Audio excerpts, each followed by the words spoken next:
New analysis shows some San Diego neighborhoods are much more diverse than others. We break it down coming up. If they need clothes, we're going to clothe them. If they need prayer, we're going to pray with them. We're going to do what a church does. Churches around the county are grappling with a new issue. They're being asked not to feed the homeless. And with a tiny cast but many characters, a new play takes you around the world in 80 days. KPBS Evening Edition starts right now.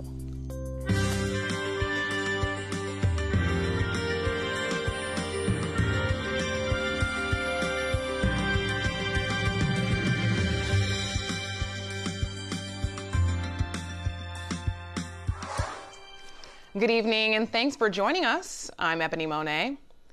The birthday of Reverend Martin Luther King Jr. will be marked Sunday with a parade along San Diego's Harbor Drive. He hoped for more united, diverse communities. Our media partner, iNews Source, looked at census status to see how the county is doing in that respect. Here's reporter Leonardo Castaneda.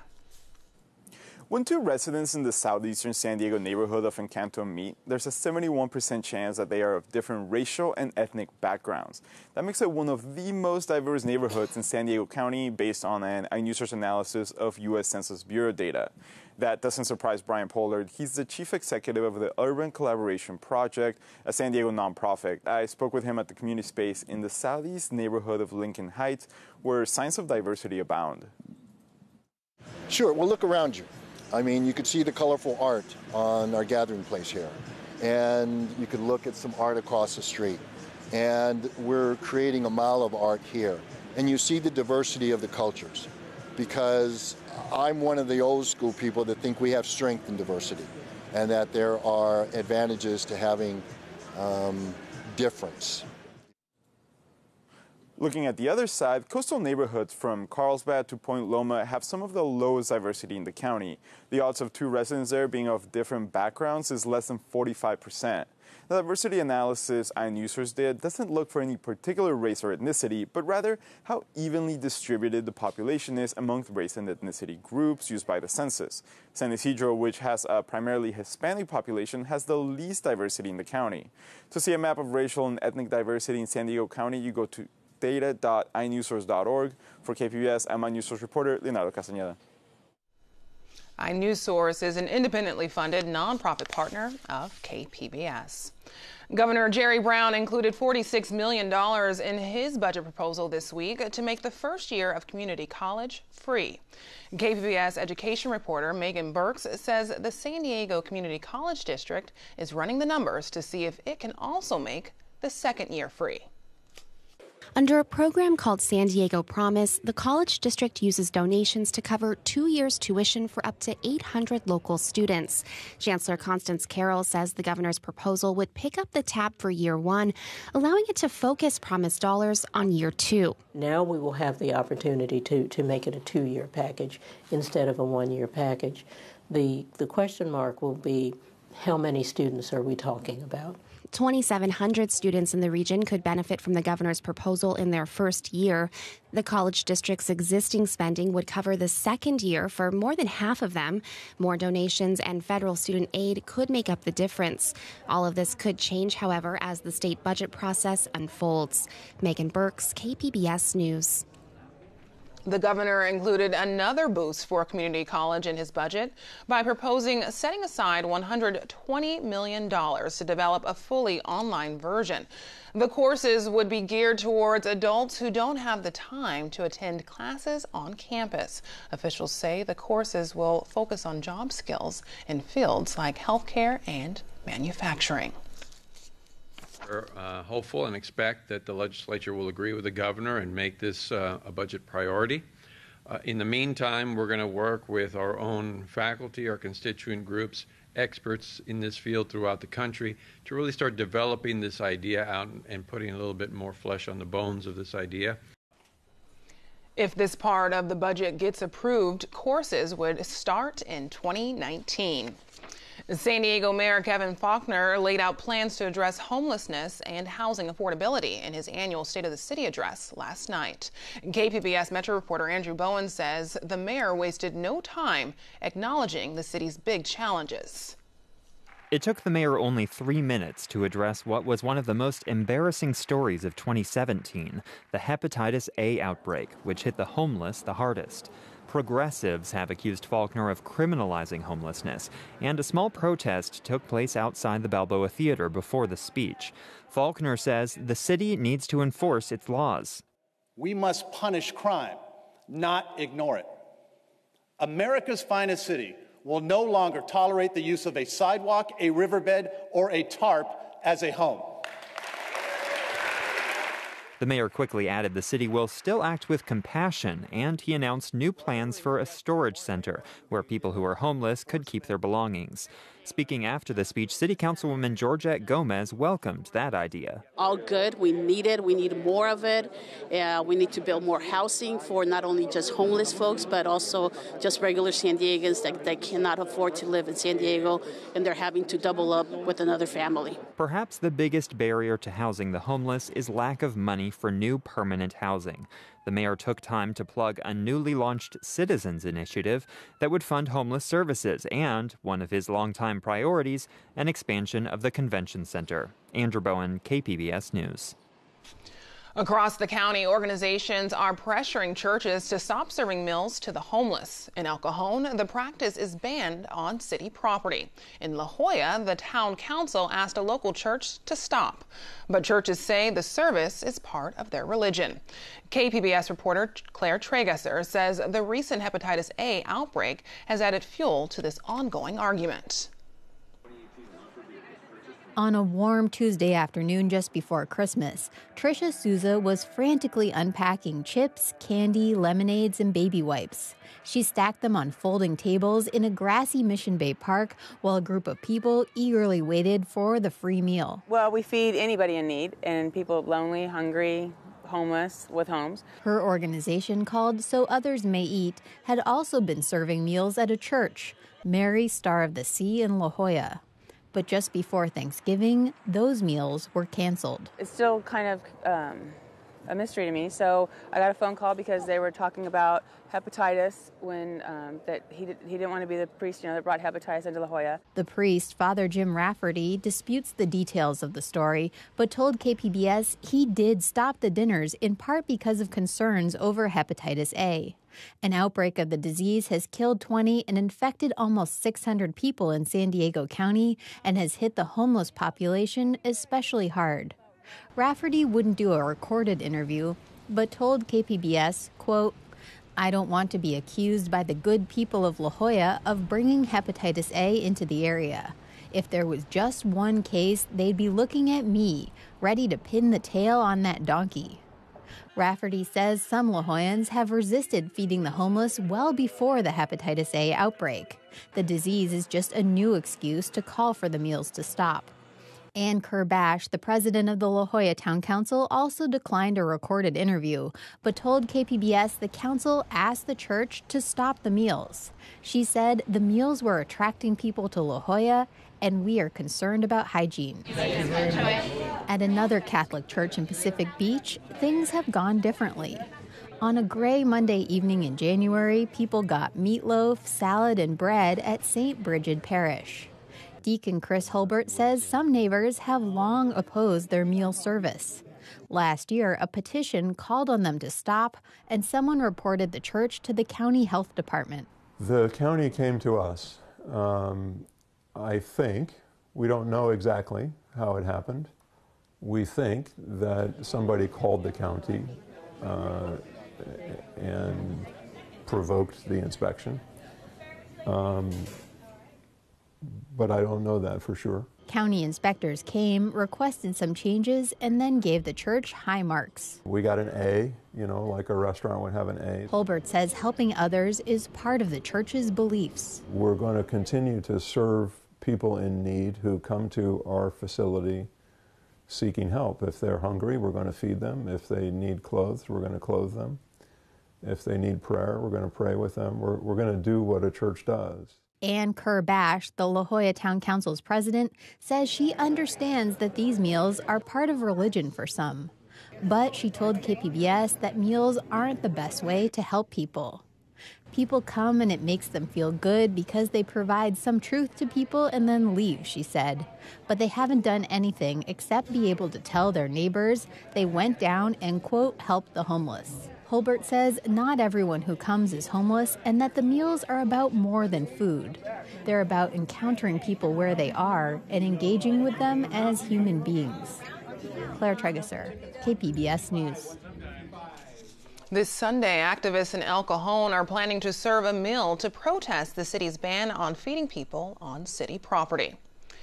It's not just San Diego. The flu is now widespread in every state except Hawaii. But AP reporter Mackenzie Happy says the good news is it appears to be peaking. At this emergency room in Seattle, another victim of this year's flu season. This morning, I couldn't stand up. I was real weak. So I came here and they said I had a temperature. Margaret Schaefer, who was homeless, came to the hospital after complications from the flu resulted in pneumonia. They gave me pills to get over the flu faster. Doesn't cure it, but at least it makes it not last as long. As Schaefer recovers, the flu season may be peaking across the nation. In recent weeks, influenza activity has increased pretty dramatically, and the virus that's circulating predominantly is called Influenza A H3N2 virus. And that virus, unfortunately, is the one that is typically associated with more severe influenza seasons. New national data from the Centers for Disease Control and Prevention show that this flu season may not turn out to be as bad as the nasty flu season the nation suffered 3 years ago. Still, flu-related visits are overwhelming doctors' offices across the country. We have seen a rise in the number of patients that are seeking, services for symptoms of having the flu. It's going to be up here on your deltoid. Yeah. Officials say vaccines in previous years, including the winter of 2014, were not well matched to protect against the bugs making people sick. But the vaccine this season is considered a good match. People don't always recognize the influenza vaccine actually has 4 different targets, 2 influenza A's and 2 influenza B's. And the influenza B matches are usually quite good. So when you get the vaccine, you're actually protecting yourself against a whole host of influenza viruses. And healthcare officials say it's not too late to get a flu shot. And the best advice remains, wash your hands, stay hydrated, and stay home if sick. Most average individuals can manage their flu at home. And actually, you don't want to be coming to the emergency department if you develop symptoms of flu, shaking, chills, cough, runny nose, just aching all over. Which could expose even more people to the flu. Mackenzie Happy, Associated Press. San Diego Blood Bank is once again issuing an emergency call for donations. Officials say they're experiencing the worst blood shortage since 2006. Sharp Healthcare is holding a blood drive tomorrow to help. It will be at Sharp headquarters on Spectrum Center Boulevard. To schedule an appointment, just go to sandiegobloodbank.org. A group of Republican lawmakers in Sacramento say it's time for their party to evolve. Former Assembly Minority Leader Chad Mays has started New Way California. The assemblyman was forced out of his leadership post after voting with Democrats on the cap-and-trade program. Oceanside Assemblyman Rocky Chavez is supporting the new group and says there has to be a way to appeal to disillusioned Republicans and Democrats. I believe in the democratic process. And in the democratic process, one of the great things that works is that you have the opportunity to have a dialogue and compromise. When one party dominates and there is no dialogue, that's not good for our society. New Way California already has a key endorsement from former Governor Arnold Schwarzenegger. A surprising new migration trend is underway in California, an exodus out of coastal areas and into inland counties. New research by the state's Department of Finance reveals the populations of California's inland counties are growing much faster than urban coastal counties, especially in the Central Valley and Sacramento area. Researchers say the numbers are surprising since coastal areas have traditionally been destinations where people lay down their roots. Some of that is explained by the immigrants who come to California from abroad, and then they move elsewhere after they've settled in the Bay Area. Then they'll move inland, for example. Researchers say they suspect a lack of affordable housing is playing a pivotal role in these migration and immigration trends in the state. Hundreds of volunteers worked to revitalize part of a Somali community in City Heights today. KPBS reporter Matt Hoffman tells us the project got some extra help. Here at the corner of University and 52nd, hundreds of volunteers are gathering and getting ready to go out and clean up city streets. But these aren't any volunteers. These ones have a sweet tooth. Peanut Butter World. Where's Peanut Butter World? Woo! The volunteers are Ben & Jerry's franchise owners from around the country. You guys can continue on this way. They're in San Diego for an annual meeting with a side of community service. Everyone came in on the bus. There's probably about 200 to 300 of us out here. Ephraim Malari is co-owner of Ben & Jerry's in Seaport Village and lives here in City Heights. I'm incredibly stoked. I've been here for about 8 years now, 4 blocks away. Ben & Jerry's paid for the cleanup and supplied the volunteers. People are out here on their own. We can go back to the resort and lay out by the pool side and everything else, but we all want to come out here because this is an opportunity for us to get together and really give back. Volunteers picked up trash, built benches, and put down fresh coats of paint. Today is, as you can see, it's like a facelift for this whole area. Ahmed Malanomar is with the City Heights Community Development Corporation, who helped organize the cleanup. We're going to be painting a landmark for the Somali community. Those buckets, as you see, are the landmark. It's called Guntino. Malanomar says the community is excited about its new space. And it's going to be the actual sign for the Somali community, knowing that if you're in this particular corridor, that you are in a Somali hub neighborhood. Matt Hoffman, KPBS News. Flipping the 49th, what now after Congressman Darrell Issa quits the race? The deal-making to protect the Dreamers, and the state of the city according to Mayor Kevin Faulconer. Join us for the KPBS Roundtable tonight at 8:30.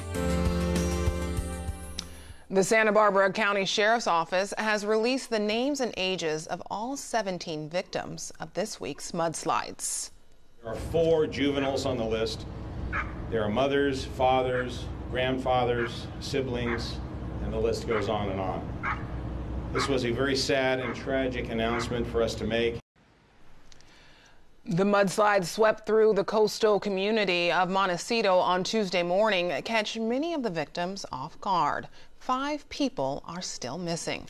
The U.S. Forest Service says the huge wildfire that caused the mudslides was finally fully contained today. The Thomas Fire leaves a 440 square mile burn scar in Ventura and Santa Barbara counties, making it the largest recorded wildfire in California history.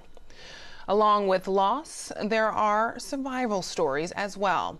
In this harrowing video from Burbank, a Prius gets swept down a hill along with a wave of water, debris, and rocks. The driver was able to ride it out, and he and his passenger made it to the bottom. No injuries, just a few scratches to the car. You can barely tell it's winter in San Diego. Sunny and clear skies on tap for the weekend. Erin Calandra has more in the forecast. Hello, hopefully you had a fantastic day today. It was pretty uneventful weather-wise.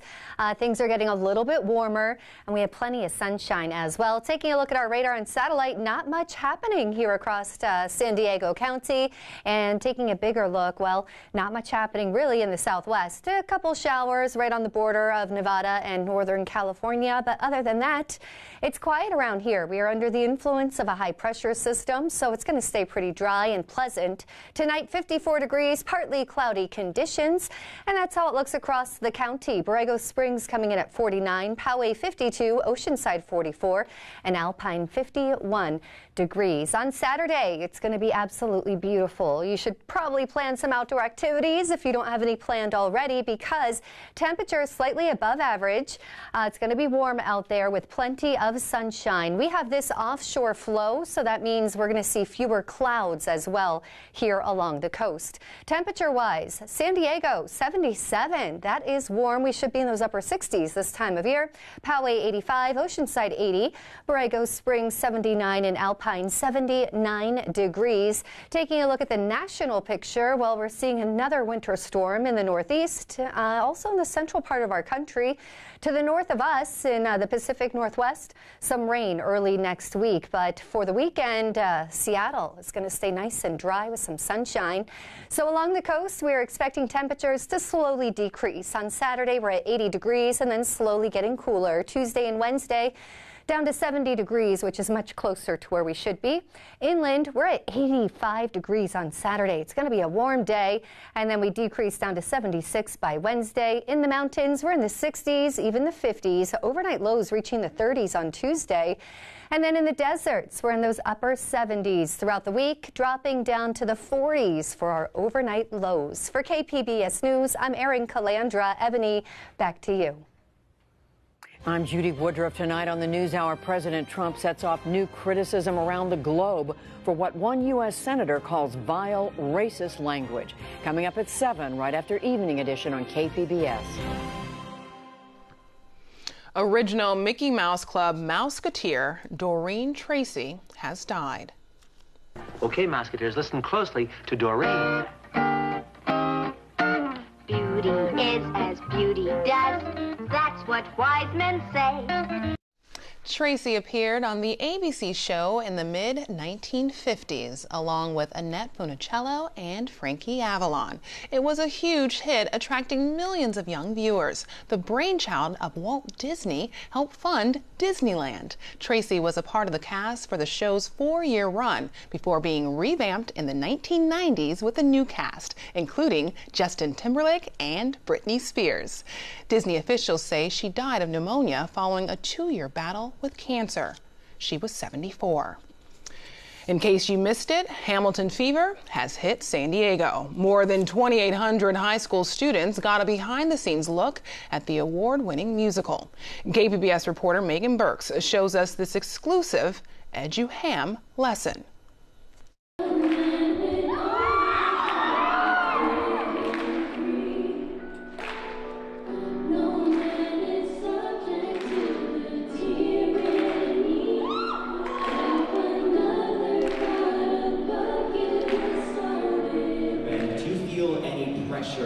To imitate or replicate the original Broadway cast? I don't. On a day like an Edu-Ham, it takes a little more preparation. One, because I have to be here sooner. And two, I know that it's different from any other show.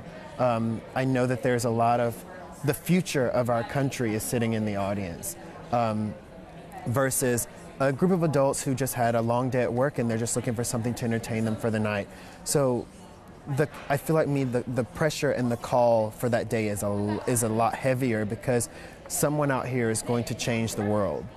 And they may be getting inspired from the show, they may be inspired by their teacher that brought them there that day, and they will remember this experience for the rest of their life.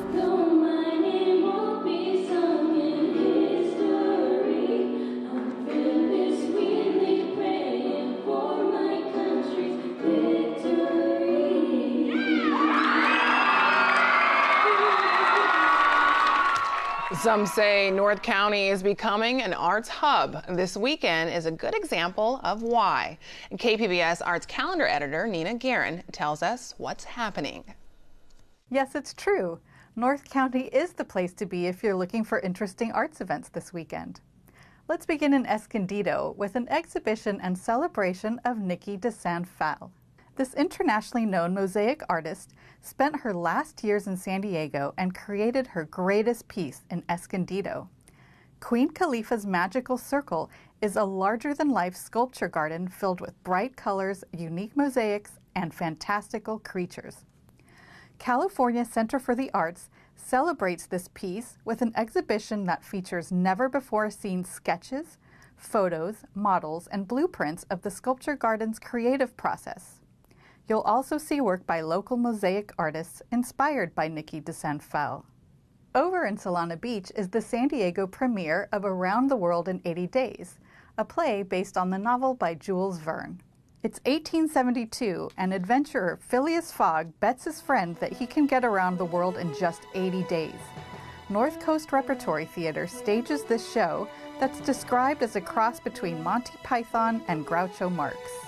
It features 5 actors taking on the role of 42 characters, so expect lots of costume changes and fun sets and props. Finally, Carlsbad kicks off a new series called Starring Artists.